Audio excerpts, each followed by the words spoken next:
Guys, welcome back to the vlog. We're here for another poker episode vlog for GH Poker, and we're at Viking Social Club again in Stubenville, Ohio, and we're hoping to run it up. Just a quick little montage of me driving in, and the scenery. Look at it, stunning. I mean, come on, crazy beautiful. Sarcasm. Anyways, like I said, we're gonna go play some $1, $3. We're gonna max buy in for 300. I think there's some pretty interesting hands for us. Let's go ahead and hop right into it. One of the first hands we sit down to play to is a hand that has recently become my favorite after winning the 100K guarantee, Pocket 10. We are under the gun and open to $15. We get 3 callers to a flop of King 10 Deuce, the 10 Deuce of Spades. Pretty wet board, so rather than try to check raise after flopping middle set, we decide to lead out for 20. And we get 1 caller on the button. The turn is not a great card. It's the 9 of spades. In this situation, I think I would rather try to set the price or find out where I'm at more. So I decide to lead here. And if I get raised, then obviously, it's very possible he has the straight or the flush. So we just go ahead and kind of cautiously lead out $20 again. And the button just calls. The river is more than we can hope for. It's the deuce, and we bowed up. We decide to just go ahead and continue with our line and lead out for $50. I think it's a pretty good value bet in size compared to the pot. But we don't get a call, and he folds, and we take it down. The next hand we play here, we are in the cutoff with 4-5 of hearts. We get a raise from a loose player in late to middle position to $18. The button calls after we call, and the flop comes down 7 of spades, deuce of hearts, 8 of diamonds.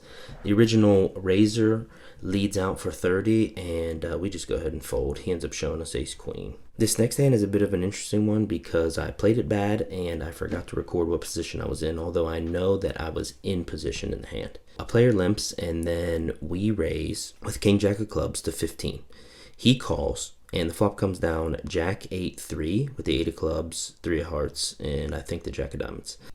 He checks to us, and we bet $10. He calls, and the turn is a 3, which typically doesn't really change much for our hand, but he is a looser player, so it's more likely than most players he has a 3 here. And he goes ahead and leads into us for just $10. And I think that's kind of an interesting line, so rather than raise, I just decide to flat call. And the river is another 3. In this spot, although I don't think it's unlikely he has a 3, and this is what I mean by I think we just played it so badly. Obviously, maybe on the turn he was trying to rep a 3 or a pair, an 8, more likely. But he checks to us, and I don't know exactly what I was thinking, but we just decided to check it back. I think it's early in the session, out of curiosity. He shows deuces, and we pick up the pot. We're not too crazy active after this hand. We call queen 10 offsuit for a $15 raise in position and fold to a flop bet. We also call a 6 of spades for $15 pre-flop and fold to a flop bet. Then all of a sudden, things change for us. I probably could have played this hand better, but I'm kind of fine with the line. We have king of clubs, queen of spades, and we raise to $20, and we get 1 caller, the same player from the previous king jack of clubs hand. The flop comes down ace of diamonds, 8 of spades, 9 of spades. We go ahead and continuation bet for $20 against this player, and he calls, and the turn comes the king of spades. In this situation, if he has an ace, clearly we're beat at this point in time. If he doesn't, then we clearly have the best hand, and it's fair to say that I could have led here, especially with the queen of spades back. I decided to get some showdown value and let him bluff. So we check, and he does decide to bet 35. Now we kind of have, we don't really have a decision with the queen of spades flush draw, and probably any 2 pairs good. We're not folding here, but I would like to be cautious in case this player does happen to have an ace and we don't hit our hand on the river. We go ahead and just call the 35, and the river is the four of spades, which is a good card for us. I mean, we hit a queen high flush, the second nut since the king spade's on the board. We check here. I want to keep any of his bluffs in his range, but I also don't want the pot to get crazy out of control if we lead and he raises us. It really puts us in a tough spot. We check. Since it's possible if he has an ace, it could be the ace of spades. I'm really not looking to go crazy with the hand. And yes, I am pot controlling. We check and he decides to check back. He shows ace queen, clearly no spade, and we end up taking down that pot. That hand was the start of a little bit of a rush for us. We pick up next hand 7-10 of diamonds, and there is a raise to $16. We call, and three other players also call, and the flop comes down as gorgeous as it gets, almost. 8-9 of diamonds and the 4 of clubs, and a short stack player goes all in for $25, and we're right behind him, so we raise to 75 and no one else calls. We go ahead and roll over our hand, and the turn is the 3 of diamonds and the river is the 7 of hearts, and the all-in player just mucks his hand after we show, and we take that one down. Then maybe one or two hands later, we pick up ace queen offsuit. We raise to 25. We get 2 callers. The flop comes down ace jack of hearts and the 10 of diamonds. We bet 40 and both players fold. Sorry, I didn't get my position. Once again, these hands are happening rapid fire. We're dragging pots, so it's kind of hard for me to get my phone out and take the best notes as possible here. So I do apologize for that. After this hand, our stack is at about 528. So with our bind of 300, we're up about 228. It's just in time for a double board bomb pot. Everybody's in for $5. There are 8 players, and we just so happen to be on the button, which is beautiful. A flop on the top of 3 of clubs, 2 of diamonds, 4 of clubs, and the bottom board is king of spades, 3 of hearts, king of clubs. We just so happen to have a pretty decent hand of 5-8 of clubs. The person who's in the small blind and leads out for $25. Person to the left of him calls the 25, and a player who had been talking recklessly about going all in no matter what the hand was ends up going all in for 66. Now it's on us on the button, and we think about it for a minute, and I think with the pot odds given, and I kind of don't really see the players behind me raising, and our nice open and straight draw and flush draw on the top board, we go ahead and call. The 2 players behind me do elect to just call, and we come to a turn of 9 of hearts on the top board, a turn of jack of clubs on the bottom board. Now we have a flush draw on the bottom, and we still haven't hit our hand on the top. The action with 1 player all in and 3 of us left checks through, and the river on the top board is the 10 of clubs, gin, and the river on the bottom board is the deuce of diamonds. The original better in the small blind leads out for 26. The other player just calls for 26, and I think we're not really in a position to raise here, given that we didn't hit our hand on the bottom, so we're only collecting half the pot. We may be able to get that third player to put more money in, but then again, he could have been drawn to a flush draw on the top also, and we could be totally dominated.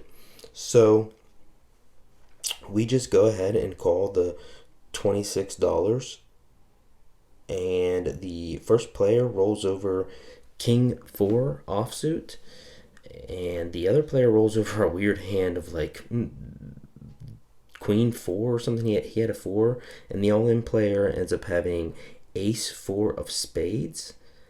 So we end up taking down half the pot, chopping with the player with 3 kings on the bottom, and we have the flush on the top.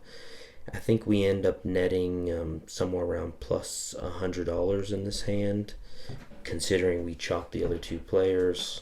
So ends up being a pretty decent hand for us. Glad we hit, and we're running well and doing well right now. So right after this hand, they end up developing a rule where the small blind can call a bomb pot, and they play like 4 bomb pots in a row. We decide to sit out those bomb pots, and we play kind of fairly tight for a little while, and then we get 5-7 of diamonds in the cutoff. The under the gun player raises to $15, and a loose action player calls to 15. It comes to us, and we are going to definitely call this, and The flop ends up being an absolute monster for us. It comes 6, 8, 9 rainbow. The original raiser leads for $50.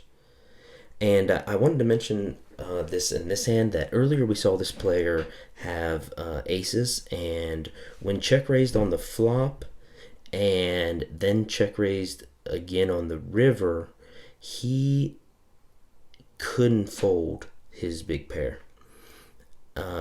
And so for that reason, when he leads out for $50, the other player folds. We just elect to kind of put him all in here. He has about 220 left in his stack, and the reason I do that is because I clearly have the best hand now, and I definitely want to get it in. And I think he has a big pair, and rather than trying to get all the money out of him, I think it's going to be harder for him to fold here on the flop with an overpair. So we just go ahead and jam all in here, and he thinks about it for a minute, and he decides to put his stack in. He ends up turning over a 10-10, which is not exactly the best pair I want to see considering he has a straight draw, but the run out is the deuce of hearts and the king of clubs, and we hold for a nice pot. We have been coloring up occasionally as the game goes on. Our stack currently sitting at about 845. The next interesting hand we play is in the small blind with the ace jack of diamonds. We are kind of in a tough spot here because what ends up happening is a loose player raises to 35 from later position, and the two players directly behind him call. And it comes to us, and with ace jack of diamonds, I think in a tournament here, I probably definitely squeeze, especially with a fairly larger stack. But in a cash game and a loose action cash game, I'm just not so sure I want to, get stacks in here. I mean, our hand's too strong really to fold. So we just elect to call, and one person behind us, the big blind, also calls. We come to a flop of jack 10-6, and since we're in a big hand here, we didn't really get the suits, but I wasn't too worried about a flush draw, and we were first to act here. And I just decided to go ahead and lead out with top pair, top kicker for 125. One fold, and then the loose action player only has $47 remaining, and he ships it in there. The other two players fold. The turn ends up being a jack, and the river is a 5, and we win a nice pot. He just mucks. We ended up playing only 2 more hands in the session, one being pocket 10s, so we called it a $19 raise. Ace high flop came, and the guy leads out for 63, and we fold. And we chopped a pot with ace 10 of clubs, heads up, so we didn't really win anything there. Okay, so that's the end of this poker vlog, episode number 3. In the future, I'm going to try to do my ending video at the poker room so that I have better up-to-date information, and I'm going to try to get videos out quicker and sooner as soon as I have the session and post them within a day or two to keep you guys more up to date. And I'm going to try and make sure that I don't say and so many times. In this session, we are in for $300, and we ended up cashing out for $1,005 because I bought a pepperoni roll and some waters. It was $1,010, but pepperoni rolls and sustenance are important. So, thank you guys for watching, and if you could, I enjoy doing these videos. Please leave a comment, anything that you recommend. I definitely need to get better at hand histories. I definitely need to get better at filming and trying to get more information to you guys about just playing in general, or my play, or anything that I may have learned from my session after review. But yeah, please leave a comment. Please hit the like and subscribe button. It helps me out a lot, and it definitely just lets me know that you guys, someone somewhere hopefully is enjoying these videos. Until next time, guys, I'll see you later, and good luck at the tables. And never forget, if you want some run good and you play poker, watch these videos and subscribe.